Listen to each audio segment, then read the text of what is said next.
Hello everybody, I am Farhan sir and you are most welcome on my channel Farhan sir Creative Classes। तो आज मैं आपको बता रहा हूँ लेसन सेकंड के बारे में जो कि क्लास 7th का है, न्यूट्रिशन इन एनिमल्स। इससे प्रीवियस वीडियो में मैंने आपको बताया था, इसके इंट्रोडक्शन दिया था और टीथ के बारे में सारी वीडियोस कंप्लीट कराई थी। तो ये हमारी दूसरी वीडियो है। तो आज मैं आपको इसे बताऊँगा पूरा एलिमेंट्री कैनल्स के बारे में और कहाँ कहाँ से जूसेस सेक्रेट होते हैं, कौन सा ग्लैंड इसको सेक्रेट करता है और डाइजेशन के बारे में भी पूरी बात वीडियोस आज कंप्लीट कराऊंगा।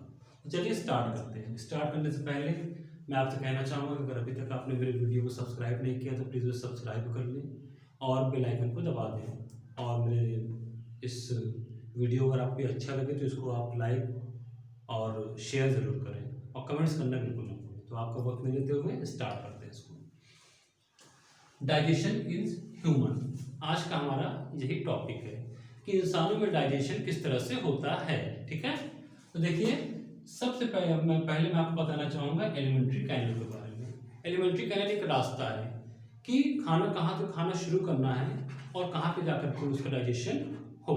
ठीक है, तो एलिमेंट्री कैनल में आते हैं बकल कैविटी यानी आपका माउथ। सबसे पहले आप फूड इनटेक करते हैं माउथ के थ्रू, फिर वो जाता है ओसोफेगस में। ओसोफेगस मीन्स आपकी फूड पाइप। खाना खाने के बाद च्यू करने के बाद वो खाना एसोफेगस से होता हुआ नीचे जाता है, फिर वो एसोफेगस से होता हुआ पहुंचता है स्टमक के अंदर। स्टमक से फिर वो स्मॉल इंटेस्टाइन में जाता है और उसके बाद फिर वो लार्ज इंटेस्टाइन में चला जाता है और हमारा जो डाइजेशन होता है वो स्मॉल इंटेस्टाइन में फिनिश हो जाता है। तो चलिए तो हम शुरुआत करते हैं अपने बकल कैविटी। ये हमारा आज का टॉपिक है बकल कैविटी। बकल कैविटी हम माउथ को कहते हैं, इसी मुंह को, इसी मुंह के अंदर के हिस्से को हम बकल कैविटी कहते हैं। इसमें क्या क्या आता है? सिलेवरी ग्लैंड, इसमें आपको टीथ पाए जाते हैं जिसके बारे में मैं पहले प्रीवियस वीडियो में आपको बता चुका हूँ। अब आता है सिलेवरी ग्लैंड। इस सिलेवरी ग्लैंड क्या होता है? What is salivary gland? ये एक ग्रंथि होती है जिसमें से सलीवा निकलता है, हिंदी में इसको ग्रंथि बोलते हैं। तो ये सलीवा जो है वो सेक्रेट करता है और वो सलीवा क्या काम करता है? वो सीधा आकर के आपके फूड में मिलता है, उसमें मिक्स होता है। ये सलीवा जब फूड में मिक्स होता है तो ये खाने को मुलायम करता है। और ये सलीवा होता क्या है? सलीवा एक तरह का एंजाइम, जितने भी एंजाइम्स होते हैं वो सब प्रोटीन से ही बनते हैं। मैं पहले वीडियो में आपको बता चुका हूँ। डाइजेशन जो आपका स्टार्ट होता है वो आपके माउथ में स्टार्ट होता है, बट किस चीज़ का? सिर्फ और सिर्फ स्टार्च या कह लीजिए कार्बोहाइड्रेट्स का। ये स्टार्च और कार्बोहाइड्रेट्स आपके मुंह में डाइजेस्ट होना शुरू हो जाते हैं और शुगर में चेंज हो जाते हैं। लेकिन हम सिर्फ जो है स्टार्चेज नहीं लेते हैं, और भी तमाम चीज़ें हम खाते हैं, जैसे कि प्रोटीन्स हुआ, फैट्स हुआ, मिनरल्स हुआ। उन सब का डाइजेशन कहाँ होता है? उन सब का डाइजेशन भी मैं आपको आगे चल के बताऊँगा। तो अभी आप ये समझ लीजिए कि आपके माउथ में जो डाइजेशन स्टार्ट होता है वो स्टार्च या कार्बोहाइड्रेट्स का शुरू होता है, ये शुगर में चेंज हो जाता है। अब सलीवा करता क्या है कि वो स्टार्च को जो है ब्रेक डाउन करता है, छोटे छोटे टुकड़ों में तोड़ देता है। उसी छोटे छोटे टुकड़ों को हम क्या कहते हैं? सिंपल सब्सटेंस को शुगर कहते हैं। ठीक है, अब हमारे माउथ में सिर्फ सैलिवरी ग्लैंड और टीथ ही तो नहीं होते हैं, एक और बहुत खास चीज होती है। क्या है वो? टंग। क्लियर? टंग आपको मालूम होना चाहिए, tongue is the strongest muscle of our body. Tongue जो है हमारे इस बॉडी की सबसे स्ट्रॉन्गेस्ट मसल है और ये एक अंदर थोड़े से हिस्से से सटी रहती है और ये मुंह में किसी भी तरफ जो है मूव कर सकती है, चारों तरफ, ऊपर नीचे दाएं बाएं आगे पीछे, किसी भी साइड से आप मूव करा सकते हैं। अब इसका काम क्या है? तो ये काम, इसका सबसे मेन काम ये है कि ये सलीवा को जो है फूड के साथ अच्छी तरह से मिक्सअप करती है। इसका काम ही है कि भोजन को उधर ले जाना, खाने को उधर ले जाना, फूड को सलीवा के साथ मिक्स कराना। खूब अच्छी तरह से सलीवा को मिक्स करती है। उससे क्या होता है? खाना मुलायम पड़ जाता है और हम उसको आसानी के साथ निकल सकते हैं। और खाने को निगलने में भी, स्वैलो करने में भी ये क्या करती है? ये बहुत हेल्प करती है। जबान की मदद से ही आप तो अपने फूड को पीछे की तरफ जो है पुश करते हैं और वो अंदर जाता है। ठीक है, और इसके अलावा और भी बहुत से काम है आपके टंग के, जैसे कि इस पर टेस्ट बर्ड्स पाए जाते हैं। क्या पाए जाते हैं? Taste buds. जब आप खाना खाते हो, चखते हो, तो आपको मालूम पड़ता है कि मीठा है, स्वीट है, ये कड़वा है, बहुत बिटर है, ये सोर है, ये सॉल्टी है। ये कैसे मालूम पड़ जाता है? ये सब हमें सिर्फ और सिर्फ टंग के थ्रू ही मालूम पड़ता है। ऐसा क्यों? टंग पे टेस्ट बर्ड्स पाए जाते हैं। देखें, अब देखिए सबसे शुरुआत में क्या पाया जाता है? स्वीट। कोई भी चीज़ आप सामने चखेंगे अगर वो मीठी है तो आपको मीठे का स्वाद आएगा और आप समझ जाएंगे इट इज स्वीट। अब ये अगल में बगल में क्या है, दो साइड सॉल्ट, सॉल्टी चीज़ों को। अब मालूम पड़ा आपने गलती से नमक डाल दिया, तुरंत भागते बहुत खट्टा खट्टा है फिर, तो क्या होता है वो सॉल्ट। मम्मी ने नमक कम डाला है कि नमक ज़्यादा डाला है खाने में, कैसे मालूम पड़ता है, इसी के थ्रू मालूम पड़ता है। उसके बाद फिर आता है सोर। सोर में होता है खट्टा। जैसे जितने भी साइट्रिक फ्रूट्स आप खाते हो, जैसे नींबू हुआ, आंवला हुआ, वो सब इसी से मालूम पड़ता है कि तो बड़ा खट्टा है, बहुत ज़्यादा जो है सोर है। और सबसे लास्ट में आता है आपको ये बिटर। बिटर मीन्स कड़वा। मम्मी ने करेले की सब्जी बना दी, अब आपने खाया करेले की सब्जी, बड़ी कड़वी कड़वी। दवाइयाँ अक्सर बच्चे क्या करते हैं, यहाँ पे रख के दवाइयाँ खाते हैं, इसलिए उनको दवाइयाँ बड़ी कड़वी लगती है। क्यों? क्योंकि बिटरनेस बताने वाली जो बर्ड है वो आपकी यहाँ पर है, ठीक है ना। तो ये भी इसका एक बहुत ही अच्छा काम है कि हमें जो है सारे टेस्ट के बारे में बताती है। अक्सर आपने देखा होगा जब आपकी तबीयत खराब रहती है, बुखार चला रहता है, आप कुछ खाते हो तो आपको टेस्ट नहीं आता है। उसकी वजह से इतनी सी है कि उस टाइम ये काम नहीं कर पाती ठीक तरह से अपना, जब ये ठीक तरह से अपना काम नहीं कर पाती तो हमें मालूम ही नहीं पड़ता कौन सा टेस्ट हम ले, ठीक है। तो ये भी बड़ा अच्छा काम है इसका। चलिए अब आगे चलते हैं हम लोग। अब आते हैं ओसोफेगस के ऊपर। एसोफेगस जो होता है इसको हम फूड पाइप भी कहते हैं, ठीक है। इसका काम क्या है, देखिए यहाँ पर ये फूड पाइप बनी हुई है। अब वो खाना खाने के बाद ये फूड पाइप के थ्रू ये जो है नीचे पेट तक आता है, आपके स्टमक तक आता है। अब एसोफेगस कहता है हॉलो ट्यूब होती है, बिल्कुल हॉलो खोखली ट्यूब होती है, और इसी के थ्रू से खाना सरकता हुआ नीचे आपके स्टमक तक आता है, ठीक है। देखिए ये हमने यहाँ पर एसोफेगस बनाया है और ये इसके अंदर फूड है और ये आपका स्टमक है। अब इसका काम क्या है, पहली चीज़ तो ये हॉलो होता है, खोखला होता है। कोई भी चीज़ जब आप खाते हैं तो जैसे सरकता हुआ आपके पेट में वो आता है। दूसरी चीज़, ये पेट से जुड़ा हुआ रहता है, आपके स्टमक से जुड़ा हुआ रहता है, और सारी चीज़ें स्टमक के अंदर पहुंचाता है, डाउनवर्ड साइड, नीचे के साइड, ऊपर के साइड नहीं। हाँ कभी कभी ऐसा हो जाता है कि आप कोई ख़राब खाना खा लेते हो, कोई पॉइजनस फूड खा लेते हो। जैसे मालूम पड़ा कि आपने जो फूड खाया था वो पॉइजन फूड था, उसमें गंदगी थी, उसमें बैक्टीरियाज वगैरह थे, ठीक है ना। तो क्या होता है तब आपको वोमिटिंग होती है, और वोमिटिंग के थ्रू क्या होता है वो सारा खराब खाना जो बाहर निकल जाता है, ठीक है। तो तब क्या होता है कि ये डाउनवर्ड से अपवर्ड ले जाता है, बट रिलेटिव इसका क्या काम है, खाने को मुंह से लेकर के पेट तक पहुंचाना। कभी कभी आपने ये भी देखा होगा हम खाना खाते रहते हैं, खाना खाते खाते हमें खांसी आनी शुरू हो जाती है। ऐसा क्यों होता है? ऐसा तब होता है जब आप खाना खाने के साथ साथ बोलते भी रहते हैं। एक्चुअली इसी के पीछे ना विंड पाइप यहाँ से ऐसे निकलती है इस तरह से, ये इस जगह से। अब प्रॉब्लम ये है कि हवा लेने के लिए भी आपको एक ही नली मिली है और खाना खाने के लिए भी एक ही नली मिली है। अब यहाँ पर एक लिड लगी रहती है, ढक्कन टाइप का, तो जब आप खाना खाते हो तो ये लिड बंद रहती है, हवा नहीं जाती। और जब आप सांस लेते रहते हो तब यह लिड खुल जाती है और आप जो है क्या करते हो, सांस ले लेते हो। कभी भी आप खाना निगलते हो सांस नहीं ले पाते। अब आप बोल भी रहे हो, हंस भी रहे हो, खाना भी खा रहे हो, तो क्या होगा यही, ये लिड खुल जाएगी और जो खाना सीधे जा रहा था वो थोड़ा सा खाना आपके इस साइड में चला जाएगा, और जब खाना रॉन्ग साइड में जाएगा तो तुरंत बॉडी इसके लिए रिएक्ट करेगी और आपको क्या होगा, कफिंग होगी, खांसी आएगी, ताकि वो जो खाना अंदर जा रहा है वो बाहर आ जाए, ठीक है। तो ये इसका काम है। तो अब ओसोफेगस से जब फूड हमारे स्टमक में आता है तो स्टमक में क्या क्या चीज़ें होती हैं, म्यूकस होता है, हाइड्रोक्लोरिक एसिड होता है, many types of digestive juices होते हैं जो कि खाने को डाइजेस्ट करने में हमारी मदद करते हैं। मैंने आपको भी बताया था कि हमारे माउथ में कार्बोहाइड्रेट का जो है डाइजेशन स्टार्ट हो जाता है, प्रोटीन और फैट। तो अब स्टमक में प्रोटीन का भी डाइजेशन स्टार्ट हो जाता है, ठीक है। जैसे आपने दाल खाई, पल्सेस खाई हैं और आपने एग्स खाए हैं, मीट्स वगैरह खाए हैं, तो उन सबका डाइजेशन कहाँ स्टार्ट होगा, उन सब का डाइजेशन आपके इस स्टमक के अंदर स्टार्ट होगा। अब व्हाट इज म्यूकस, आपने कभी देखा होगा कि जब खांसी वगैरह आती है, नाक जम जाती है, कोल्ड वगैरह हो जाता है, खगा के थूकते हैं तो बलगम निकलता है, उसी को हम बोलते हैं म्यूकस। तो यहाँ भी म्यूकस पाया जाता है, वो गैस्ट्रिक म्यूकस होता है, चिपचिपा होता है, थोड़ा मोटा होता है।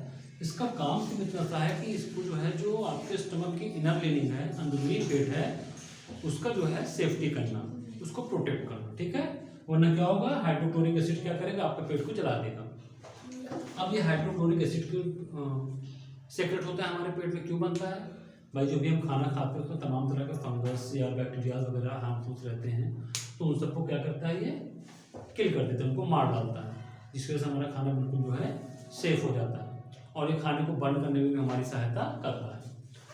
अब इसके बाद आता है डाइजेस्टिव जूस। तो जब डाइजेस्टिव जूस में आके मिलते हैं तो क्या करते हैं, ये प्रोटीन्स का जो है सिंथेसिस स्टार्ट कर देते हैं, प्रोटीन को डाइजेस्ट करना शुरू कर देते हैं। ठीक है, तो पेट में आने के बाद प्रोटीन का भी डाइजेशन स्टार्ट हो जाता है। ठीक है, माउथ से कार्बोहाइड्रेट्स का डाइजेशन और पेट में आते आते प्रोटीन का भी डाइजेशन स्टार्ट हो जाता है। अब इसके बाद ये जो हमारा स्टमक है, यहाँ से जो है ये जुड़ा रहता है स्मॉल इंटेस्टाइन। मतलब खाना यहाँ से कहाँ पहुँचता है, स्मॉल इंटेस्टाइन में पहुँचता है। स्मॉल इंटेस्टाइन जो होती है ये अप्रॉक्सीमेटली 6 मीटर तक लॉन्ग होती है, 6 मीटर। तो हमारे पेट में कैसे आती होगी, सोचने वाली बात है। कॉइल रहती है, तो देखा है आपने, गुड नाइट कॉइल वगैरह आप लेकर के आते हो, ये उस तरह से घूम कर रखा रहता है। या आपने तमाम तरह की पाइप्स वगैरह होती है, तो उस पाइप्स को आप क्या करते हो, समेट करके घुमा करके रखते हो ना, उसको हम कहते हैं कॉइल करना। हमारे पेट में ये कॉइल करके रहती है।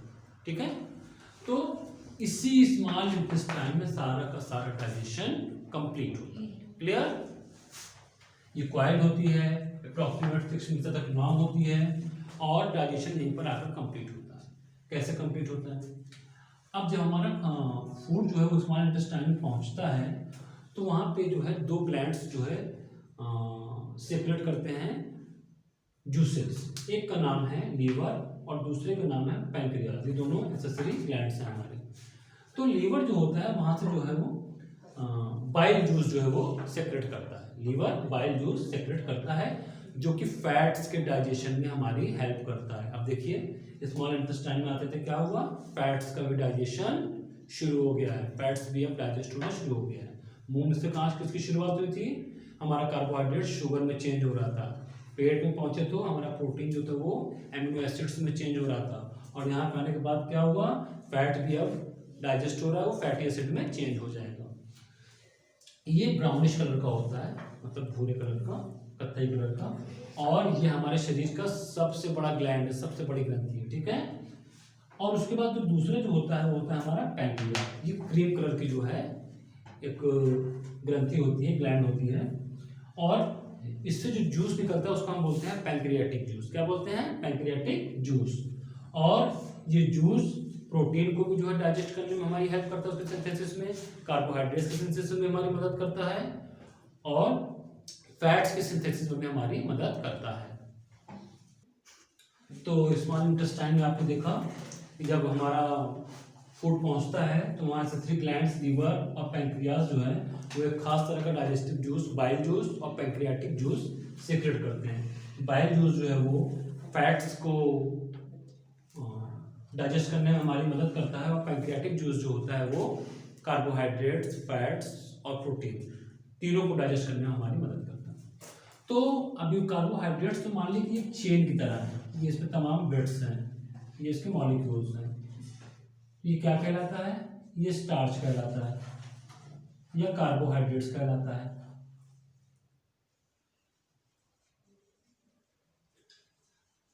अब ये स्टार्च है, कार्बोहाइड्रेट्स हमारे काम का नहीं है।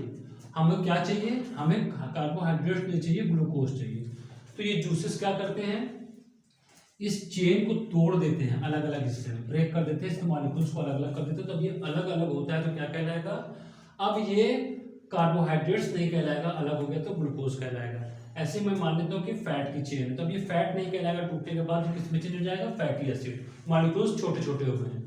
ठीक वैसे प्रोटीन की एक चेन होती है, वो चेन ब्रेक डाउन कर गई, ब्रेक डाउन होने के बाद वो क्या करेगी, वो एमिनो एसिड में चेंज हो जाएगी। अब हम इसका यूज कर सकते हैं एनर्जी के लिए। ठीक है, अब उसके बाद क्या होता है, आगे की चीजों को देखते हैं। हमारी स्मॉल इंटेस्टाइन में छोटे छोटे छोटे छोटे जो है फिंगर टाइप्स के जो है पाए जाते हैं, उनको हम बोलते हैं विलीज। ठीक है, अब इनका क्या काम है, विलीज जो होता है वो देखिए बाहर से तो स्मॉल इंटेस्टाइन ऐसे होती है, इस तरह सीधी, बट अंदर जो है फिंगर लाइक पोर्शंस होते हैं जिनको हम बोलते हैं विलीज। तो ये क्या करता है कि सरफेस एरिया जो रहता है स्मॉल इंटेस्टाइन को, उस सरफेस एरिया को बढ़ा देता है, और ये विलीज जो होती है ये क्या करते हैं, खाने को सक करती है। ठीक है, उसको एब्जॉर्ब करती है, अपने अंदर खींचती है। तो अब क्या करेगी, ये जितने भी कार्बोहाइड्रेट्स, प्रोटीन्स और फैट्स बने इन सबको अपने अंदर एब्जॉर्ब कर लेगी। इसको हम बोलते हैं एब्जॉर्प्शन। क्या बोलते हैं, एब्जॉर्प्शन। साइंस को अगर पढ़ना है तो अच्छी तरह से समझ के पढ़िए, वरना फिर रटने से कोई फायदा नहीं है। समझिए, उसको फील कीजिए और फिर पढ़िए। तो एब्जॉर्ब करने के बाद अब यहीं पर रखी तो रहेगी नहीं, क्योंकि जो भी हमें न्यूट्रिशंस चाहिए वो सारे चीज़ हमारे पूरे बॉडी को चाहिए ना, सिर्फ एक जगह से काम नहीं चलेगा। तो ये क्या करती है, अब इसको जो है ये सारी जगह डिस्ट्रीब्यूट करना है। अब कैसे डिस्ट्रीब्यूट करेगी, ये तो यहीं पर रहती है, तो ये इस चीज़ को ब्लड में मिक्स कर देती है। ठीक है, अब जितने भी हमारे न्यूट्रिशंस से carbohydrate, sorry glucose, amino acid और फैटी एसिड, वो सब आकर के खून में मिक्स हो गए, ब्लड में मिक्स हो गए। और उसके बाद ब्लड क्या करता है, ब्लड जो है इस सारे के सारे न्यूट्रिशंस को जो है ऑल बॉडी में, सारे बॉडी में पहुंचाता है, बॉडी की एक एक सेल तक पहुंचाता है। और जब बॉडी के सेल्स को न्यूट्रिशंस मिल गए तो क्या करती है, उनका यूज करती है एनर्जी के लिए। जैसे मैंने शुरू में बताया था, हमें न्यूट्रिशंस क्यों चाहिए, काम करने के लिए। काम करने के लिए हमें क्या चाहिए, एनर्जी चाहिए। तो न्यूट्रिशन लेने से क्या मिलती है, हमें एनर्जी मिलती है। तो देखिए इसको क्या बोलते हैं, एसिमिलेशन।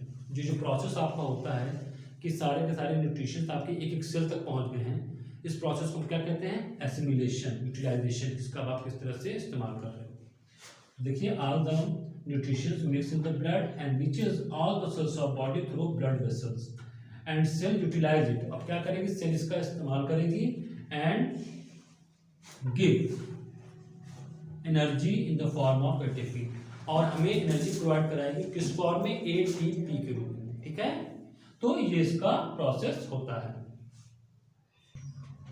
तो अब आपने देखा, हमने खाना खा भी लिया, खाने के बाद वो खाना डाइजेस्ट भी हो गया, डाइजेस्ट होने के बाद उसका एब्जॉर्प्शन भी हो गया, और एब्जॉर्प्शन होने के बाद उसका एसिमिलेशन भी हो गया, यानी सारे शरीर में पहुंच गई, हमने न्यूट्रिशन सब जगह पहुंचा दी और एनर्जी भी हमें मिल गई। तो क्या यहीं पे हमारा जो है डाइजेशन कंप्लीट हो गया, नहीं। हम खाने के साथ पानी भी तो पीते हैं, वो पानी कहाँ गया, और जो चीज़ें हमारे अंदर डाइजेस्ट नहीं हुई, जंक फूड वगैरह, वो सब कहाँ गए। अब इनके बारे में भी आप थोड़ा सा जान लीजिए। तो यहाँ से जो है, जब खाना पूरी तरह डाइजेस्ट हो जाता है स्मॉल इंटेस्टाइन में, उसके बाद वहाँ से जो खाना अनडाइजेस्ट होता है और जो वाटर होता है वो जाता है आपका लार्ज इंटेस्टाइन में। एक्चुअली इसका नाम लार्ज इंटेस्टाइन है, बट ये स्मॉल इंटेस्टाइन से छोटी है। इसका नाम लार्ज इंटेस्टाइन क्यों पड़ा, क्योंकि इसका डायमीटर, इसकी चौड़ाई ज़्यादा है। और स्मॉल इंटेस्टाइन का नाम स्मॉल इंटेस्टाइन क्यों पड़ा, वो इससे लंबी तो है बट उसका डायमीटर जो है वो कम है, पतला है, इसलिए उसको स्मॉल इंटेस्टाइन बोल देते हैं, इसको लार्ज इंटेस्टाइन बोल देते हैं। अब लार्ज इंटेस्टाइन का काम क्या है, पहला काम है एब्जॉर्ब वाटर, जो भी पानी होता है उसको सोख लेना। कभी कभी आप देखते हैं हमारी तबीयत खराब होती है, पेट खराब होता है, तो उसको लूज मोशंस होते हैं, स्टूल्स होते हैं, दस्त आती है, तो बिल्कुल पतली लैट्रिन होती है, सारा पानी बाहर निकल जाता है, उस समय बहुत कमजोरी होती है। तो इसका भी बहुत ही महत्वपूर्ण काम, बहुत इंपॉर्टेंट काम है पानी को एब्जॉर्ब करना। दूसरा, थ्रो आउट अनडाइजेस्टेड फूड, जितना भी फूड अनडाइजेस्ट है उस सारे फूड को बाहर निकाल देना, थ्रो आउट कर देना, ये इसका काम है। तो जो आप थ्रो आउट करते हो फूड, उसको हम इंग्लिश में बोलते हैं इजेशन। क्या बोलते हैं, इजेशन। उसको हिंदी में कहते हैं उत्सर्जन। तो देखिए ये आपकी लार्ज इंटेस्टाइन है, इसमें ये देखिए यहाँ पे एक स्वेलो पार्ट है, सूजा हुआ है, फूला हुआ है, इसको हम बोलते हैं रेक्टम।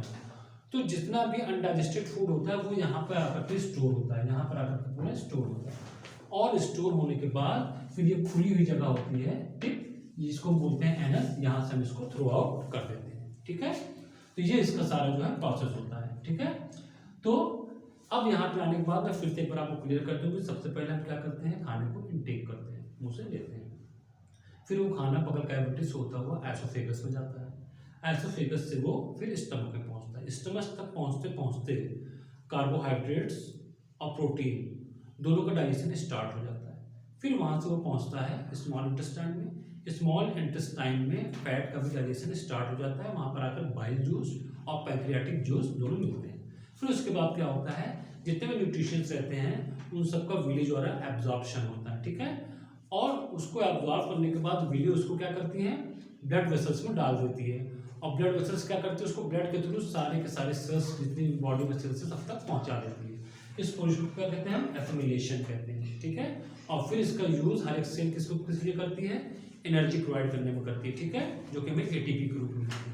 उसके बाद जो भी हमारा वाटर रहता है या अनडाइजेस्टेड पार्ट रहता है, वो सारी चीज़ें हमारे लार्ज इंटेस्टाइन में जाती हैं, जहाँ पे लार्ज इंटेस्टाइन पानी का एब्जॉर्प्शन कर लेता है वाटर का, और जो वेस्ट मटेरियल होता है वो रेक्टम में जाकर के जो है कलेक्ट होता है, वहाँ से फिर एनएस के थ्रू उसको बाहर निकाल देते हैं। तो ये डाइजेशन इन ह्यूमन बींग्स आज आपका यहाँ पर कंप्लीट हो रहा है। अब इसके आगे हम आपसे अगले वीडियो में मिलेंगे। थैंक